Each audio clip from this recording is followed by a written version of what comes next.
こんにちは、ダニーです。今回は広島県3泊4日のグルメ旅です。1日目、2月10日土曜日。この日はアクアラインの渋滞で高速バスが来ず、急遽電車に切り替えて羽田空港に向かいました。フライトは多少遅延しましたが、問題なく広島空港に到着。荷物を受け取り、広島駅までバスで移動します。およそ50分ほどで広島駅新幹線口に到着。お腹が減ったので、広島駅直結の駅へ内にあるお好み焼き屋の電光石火で夕食をとることに。まず注文したのは広島グルメの一つの牛小うね。小うねは牛肉の肩バラ肉のことで、1頭からわずかしか取れない希少部位とのこと。食感は少し固めで、噛むと牛肉のうまみが広がります。次はお好み焼き。店名にもなっている電光石火を注文しました。たっぷりのネギと卵の下にはそば、そして大葉が効いててとても美味しい大葉が入ってるお好み焼き。ハマりそうです。広島駅から路面電車に乗ってホテルに向かいます。関東に住んでるとわからないんですが、日本って意外と路面電車が多いんですかね。1日乗車券なんかもあるみたいなので、観光には便利ですね。約10分ほどで今回泊まる宿、ワシントンホテルに到着。部屋はこんな感じ。綺麗なシングルルーム。バスルームの扉はスケスケ仕様。シングルルームだから関係ないか。部屋はおおむね満足でしたが、 Wi-Fi が激遅で使い物にならない。そこだけは不満でした。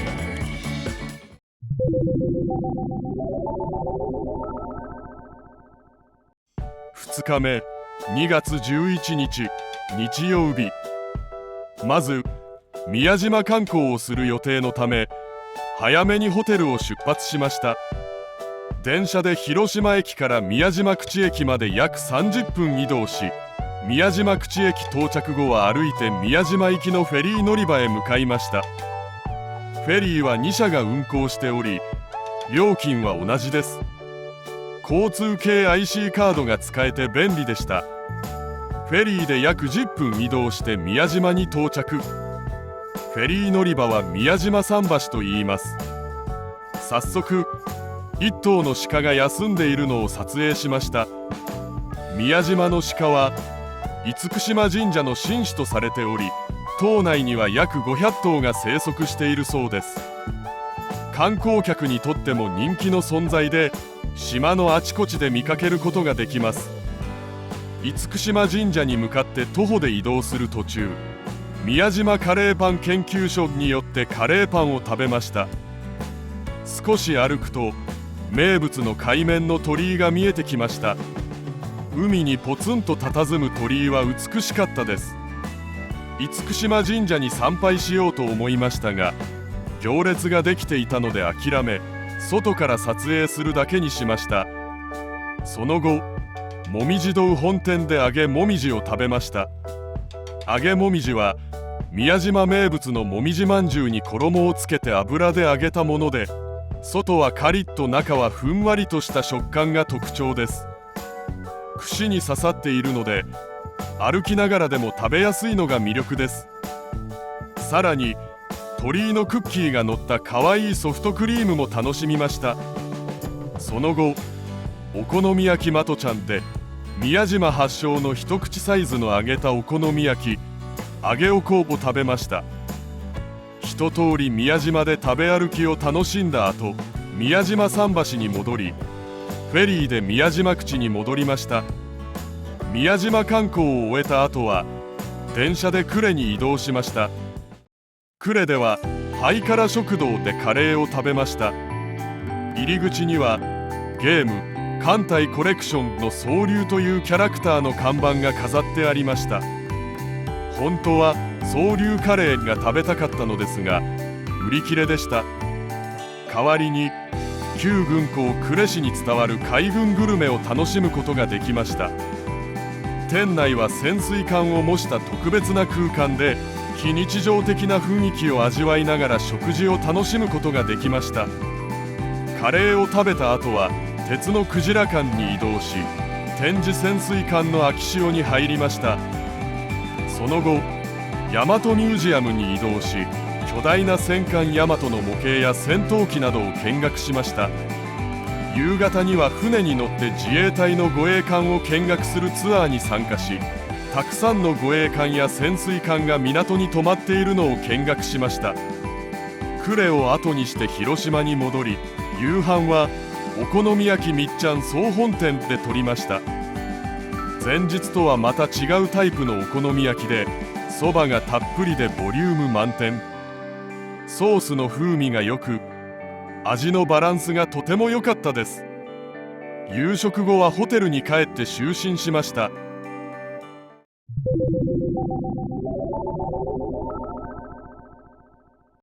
3日目、2月12日月曜日。まず大久野島を観光するために高速バスに乗り、忠野海駅まで移動しました。そこからフェリー乗り場まで徒歩で移動し、フェリーの切符とうさぎのご飯を購入しました。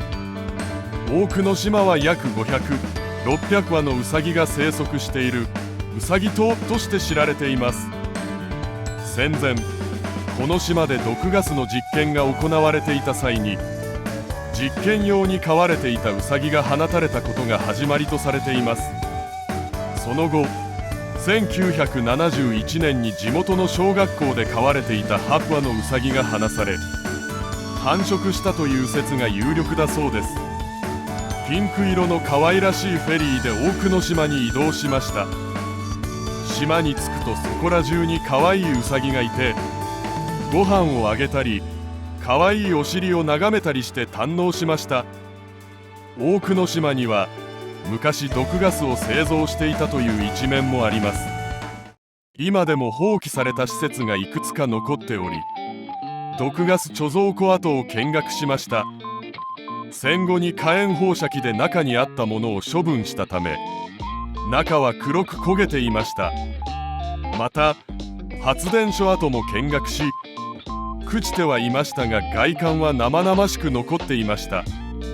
大久野島を後にして広島駅に戻り、夕飯は尾道ラーメンを楽しみました。尾道ラーメンは鶏ガラといりこを主体とした醤油ベースのスープにミンチ状の背脂が浮かんでいるのが特徴とのこと。具材はシンプルにチャーシュー、メンマ、ネギが使われています。濃厚ながらも透き通ったスープとプルプルとした背脂の食感が絶妙で、地元でも愛されている一品だそうです。広島は夜でも活気があって、とても良い街だと感じました。夕食後はホテルに戻って休みました。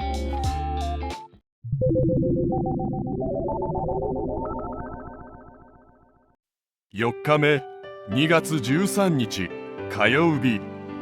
まずホテルをチェックアウトし、荷物を預かってもらって観光に出かけました。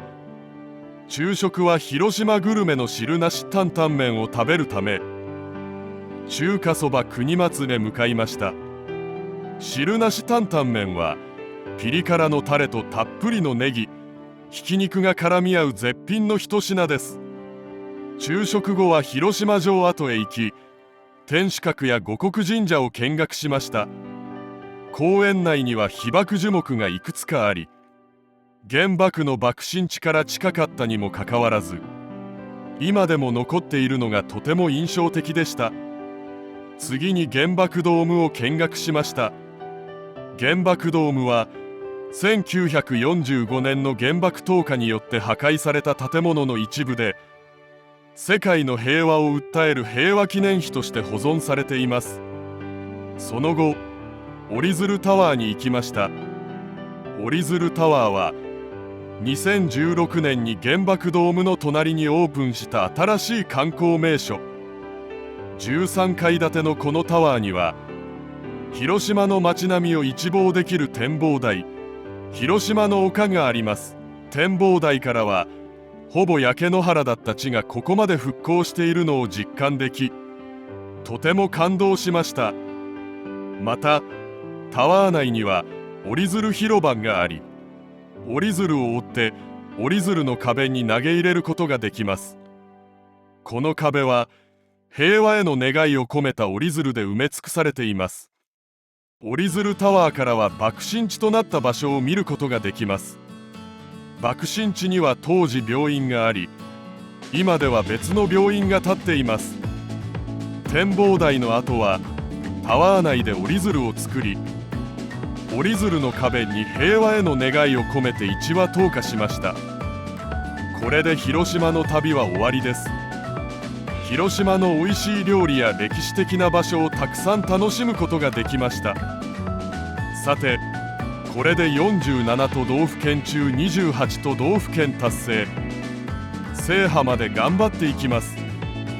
それではまた次回お会いしましょう。チャンネル登録、高評価よろしくお願いします。